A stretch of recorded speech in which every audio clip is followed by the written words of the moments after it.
Bismillahirrahmanirrahim. Qala al-muallif rahimahullahu taala wa nafa'ana bihi wa bi'ulumihi fid dharain. Allahumma shalli ala sayyidina Muhammad wa ala ali sayyidina Muhammad.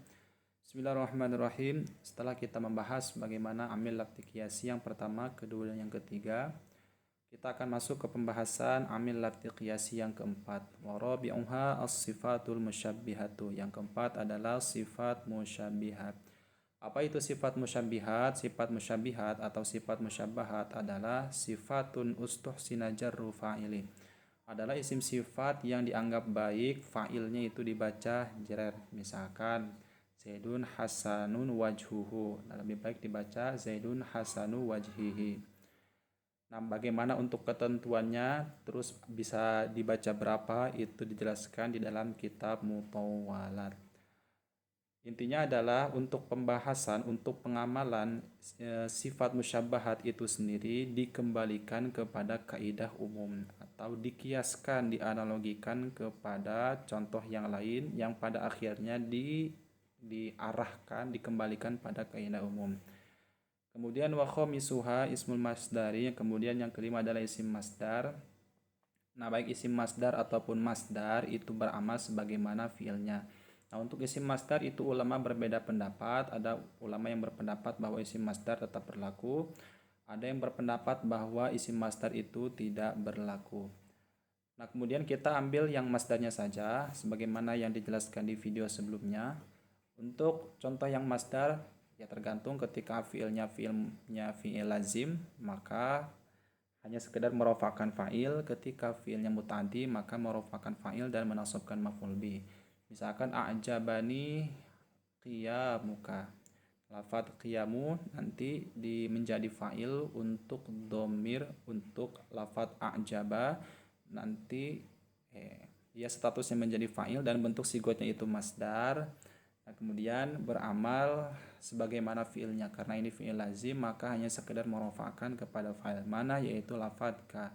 Nah, lafadz ka itu meskipun statusnya mudhof ilaih akan tetapi secara makna menjadi fa'il dari lafadz qiyamun.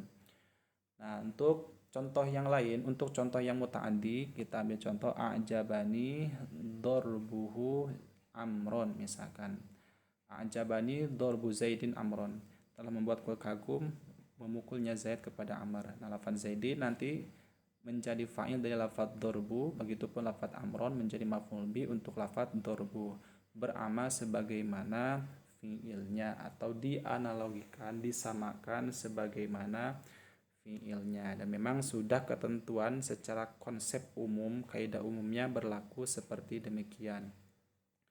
Nah, kemudian wasa disuha wa khamisuha, wasa disuha kullus min udhifa ila ismin akhar. Yang keenam adalah setiap kalimat isim yang diidhofahkan, yang disandarkan kepada kalimat yang lain, yaitu hubungan antara mudhof dan mudhof ilaih ya, atau jumlah idhofiyah. Kita ambil contoh gulamu Zaidin, lafaz gulamu didhofahkan kepada lafaz Zaidin. Maka kaidahnya adalah fal awwalu tajurru saniyan. Isim yang pertama itu menjairkan isim yang kedua. Nah, pengamalannya itu memang berlaku sebagaimana kaidah umum yang telah berlaku di dalam tatanan bahasa Arab. Kemudian yang terakhir adalah wasabi'uha kullus minta min fastaghna 'anil idhofah.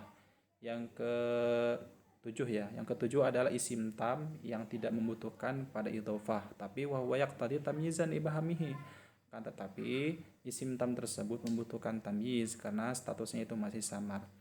Nah, untuk isim tam itu sendiri berkebalikan dengan jumlah idhofiyah ya. Karena untuk jumlah idhofiyah itu disebut isim naqis karena membutuhkan idhofah. Nah, untuk isim tam itu sendiri tidak membutuhkan kepada idhofah. Maka salah satu cirinya isim tam itu adalah tanwin. Kita ambil contoh ritlun zaitan. Ini adalah satu ritil minyak zait. Nah, untuk yang keenam yaitu jumlah idhofiyah ya, atau tarkib idhofi lah ya, bukan jumlah idhofiyah. Tarkib idhofi, mohon maaf. Untuk tarkib idhofi, contoh lafadz gulamu Zaidin, tadi yang kalimat isim yang pertama menjairkan kalimat isim yang kedua. Nah, untuk isim tam itu sendiri menasabkan kalimat setelahnya, kurang lebih seperti itu. Jadi perbedaan yang inti antara isim tam dan isim nakis adalah isim tam tidak membutuhkan idhofah, isim nakis itulah yang membutuhkan kepada idhofah, yang amil lafzi qiyasi yang 6 tadi.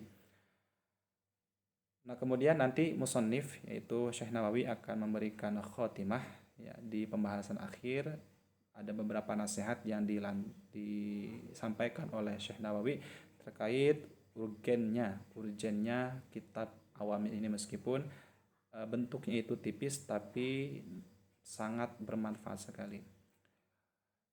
Tapi sebelum itu Syekh Nawawi membahas amil maknawi terlebih dahulu ya. Wal ma'nawiyatu wallahu a'lam bissawab.